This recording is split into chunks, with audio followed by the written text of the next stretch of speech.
Everyone, it is Friday. It is April 13th, which means it is Friday the 13th. And I want to say a really special happy birthday to my granddaughter, Nora. She turns 4 today. And I'm showing you the picture right now of her blowing out her candles from her Dunkin' Donut that I bought her because she loves Dunkin' Donuts this morning. We did that at 8 o'clock this morning. And she is such a sweetheart. And I told her that it's also Thomas Jefferson's birthday.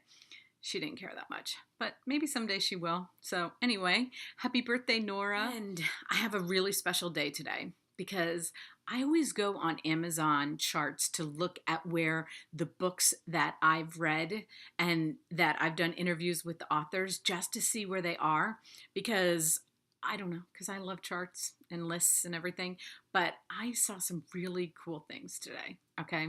Amazon always breaks down their charts. I mean, they get very specific. So, a lot of the books that I've recently read and a lot of books that I've read even within the last year and authors I've interviewed, they're still on the charts. And I love that Amazon does that, especially for the author, that they rank them from 1 to 100 under very specific categories. So I'm going to talk about those today. First off, I want to talk about The Good Liar. I posted that video this week. That book just came out. It is a week old, okay? Catherine McKenzie. And it is, let me just give you these stats, because this is just amazing. She is having such a crazy, great week. I'm so happy for her. Number 26 on thrillers. 26 out of the 100 that they list. And it's 1 week old. And then she's number 35 for fiction. I am so happy for her. And I'm going to list the interview right there. And then you can go watch it. But I love her. And I am so happy for her that the book is doing so well. Next, another really shocking thing about this list, okay? Mark Sullivan, Beneath a Scarlet Sky. I can't believe I haven't given this book away yet. I don't know. I keep holding on to it for some reason. But this book has been out since May of last year, and it is still number 1 in historical fiction, which means if you have not read this book, go read this book. Still number 1, okay? It's number 3 in fiction, number 1 in historical fiction. I am so happy for him because he did so much research for this book. It is crazy. And there is a movie that's going to be made too. So that's another reason to go read it. I don't know when the movie's coming out, but you always want to have read the book when the movie comes out. So put that on your list of things to read. Then, I don't have the book with me. I thought I did, but I couldn't find it. Rhys Bowen, The Tuscan Child. I did an interview with Rhys last year, which is going to be right up here.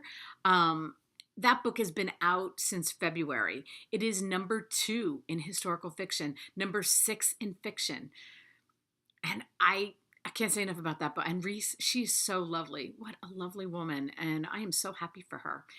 See how these books that are really good just stick around. And I love that Amazon has these charts, because it's not just about the New York Times bestseller chart is so like top 15. That's it. Okay. Amazon at least shows you because people buy a lot of their books from Amazon, so they know. And anyway, so I think it's awesome. Now, my next one. Finding Rebecca, Owen Dempsey. Look at that. This book came out in 2014, okay? It is number 10 on historical fiction. I am so happy for him. And I am going to be posting next week. I did an interview, Finding Rebecca. That was the first interview I did with him. And because look at that. Look at that book. Look at that cover. Oh. Then we did another book. I did another interview with him, The Bogside Boys. That was a book about Ireland. I learned so much from it. He's Irish. You got to love him. And I'm going to post, I have a playlist for Owen. The one this week that I'm going to post, White Rose, Black Forest. This book is doing so well too. But I just couldn't believe how well this book is still doing. 2014. And then this is his new one. Look at that cover. And Owen and I talk so much about. So anyway, I'm going to be posting that interview. But for now, I'll just post the playlist of Owen. And he's writing another book. So, I will always talk to him. And last but not least, I have books. And I put them so far away that I couldn't reach them. Okay, so Kate Quinn. I did an interview with her last year. It was right when this book was coming out in June of last year. Look at that cover. It is still on the historical fiction book list. It's number 30 right now. And look at those bevel pages. I mean, look at that. But so I started going through because I knew I had a lot of books by Kate Quinn. And I do. It turns out I have this one and this one and this one, all by Kate Quinn. Look at that. Look at this stack of Kate Quinn books.